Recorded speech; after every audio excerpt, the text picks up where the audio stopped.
In just a few months, where the blazing Oklahoma sun meets the open plains, a new arena will begin to take shape, and it's already making its way onto the blacklist of one of the most controversial deals the sports world has ever seen.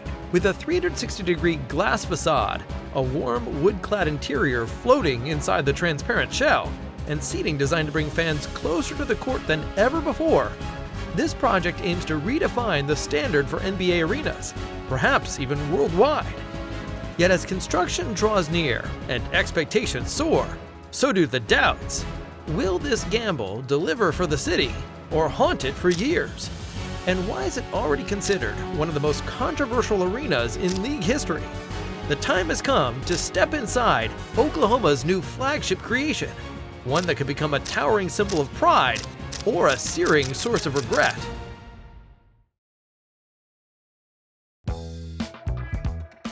Oklahoma City wasn't exactly the kind of place people associated with the NBA, but in 2008, everything changed. The Seattle Supersonics relocated and became the Oklahoma City Thunder, and the city suddenly found itself on the national stage. The Thunder didn't just bring basketball, they brought a sense of identity, unity, and momentum that reshaped how the city saw itself. To house their new franchise, the city upgraded the Ford Center, later renamed the Paycom Center. But even with renovations, the arena remained one of the oldest and smallest in the league. This is a long-term commitment for Paycom and for the Thunder. It takes a lot of time and negotiation.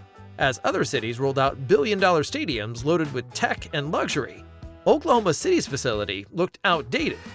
That growing gap came with a serious risk: relocation. Quiet talks of the Thunder eventually leaving started to bubble up, and city leaders knew that without a new arena, they might lose the very team that had redefined their city. I think people today, they see the convention center and they see Scissortail Park and they say, yeah, that's like, now we're really raising the bar in this community. Well, this arena will do that again. I mean, this will be the largest public project we've ever built. The solution? Build a brand new arena quickly and decisively. In December 2023, Oklahoma City voters were asked to approve a 1% sales tax extension to fund the new arena, meaning 1% is added to everyday purchases like groceries, clothes, or electronics, with that money going directly to the arena project. The catch? There were no designs, no confirmed location, and no specific features announced. All they had was a very large number and a promise. If the measure passed, the Thunder would commit to staying in Oklahoma City for another 25 years. That promise proved powerful. Despite the uncertainties, the measure passed with 71% approval. To many residents, keeping the team was worth the cost. After all, the Thunder are more than just a basketball team. They're a symbol of civic pride, unity, and ambition. But not everyone was on board. Critics questioned the timing, the transparency, and the overwhelming use of public funds. Economists warn that public investment in arenas often doesn't yield the promised returns, especially when private partners don't share the financial risk. More than that, the vote sparked deeper questions. Why rush a project of this scale without a clear vision? Why weren't other funding models explored? And why were citizens expected to sign a blank check to billionaires? In short, Oklahoma City made a bold, emotional bet, one that could either elevate its national profile or haunt its budget for decades. And now, with the public's approval secured, the real challenge begins. Because while passing a tax is one thing, building an arena from scratch, with sky-high expectations and limited team investment, is something else entirely. The race to transform Oklahoma City's downtown skyline began with demolition. In spring 2025, crews began tearing down Prairie Surf Studios, formerly the Cox Convention Center. This wasn't just any old building. It was a concrete monolith that had stood for decades, but its time was up. A new chapter was ready to begin. City officials selected this site in early 2024 for its strategic value. It's centrally located on city-owned land, big enough for a modern arena, and close to both the Thunder's current home and downtown attractions like Myriad Gardens. It's the one spot that connects the city's past, present, and future in a single footprint. Once the dust settles, the countdown will truly begin. It is set to start in 2026, and the goal is bold: open in time for the 2029-30 NBA season. But how do you turn a cleared lot into a civic landmark in just a few years? You start with the right vision. That vision is led by Manica Architecture, a Kansas City-based firm known for high-end sports venues around the world. They're the creative force behind the arena's look and layout. Partnering with them is TVS, an Atlanta firm serving as architect of record, handling the technical execution and ensuring the plans meet local codes and building standards. Next comes the muscle. The construction will be handled by a joint venture between Flint Co. and Mortensen. Flint Co., with roots in Tulsa, built the original Paycom Center and even restored the Oklahoma State Capitol Dome. Mortensen brings national firepower, known for arenas like Chase Center and Fiserv Forum. Together, they form a team with both local loyalty and global experience.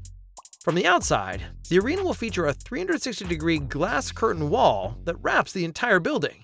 This design is meant to connect the arena to the city, letting people outside see inside and giving fans on the concourses wide views of downtown Oklahoma City.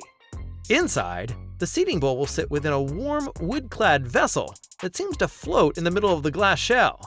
The wood brings warmth and contrast to the glass, giving the interior a more refined and welcoming feel. The new arena will welcome fans with a west-facing entrance plaza designed to capture Oklahoma's famous sunsets and offer views of the nearby Myriad Botanical Gardens. The building will sit on a raised podium, leading visitors into a wide main concourse built to handle large crowds smoothly. At street level, a reimagined Thunder Alley will create a lively public space for pre-game excitement and everyday downtown activity.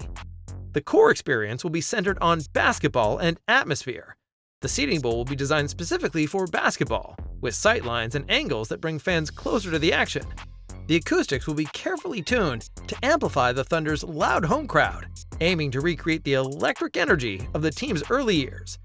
In terms of size, the arena will span over 750,000 square feet, about 30% larger than Paycom Center.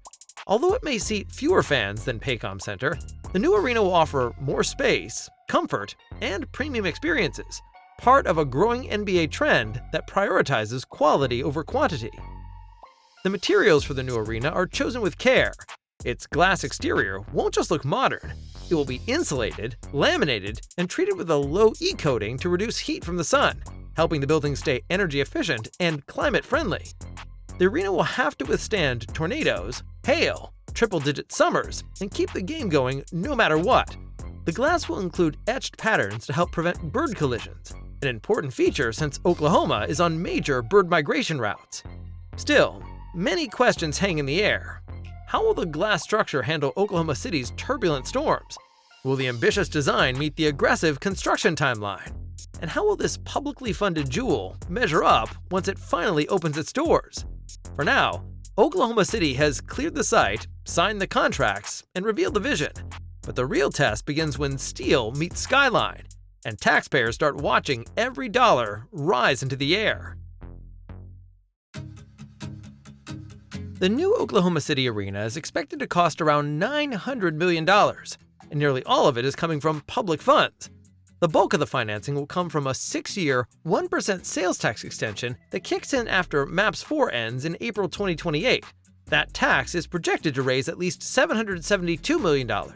Another $70 million will be pulled from unused MAPS 4 funds, and the Thunder ownership group will contribute just $50 million, covering less than 6% of the total cost.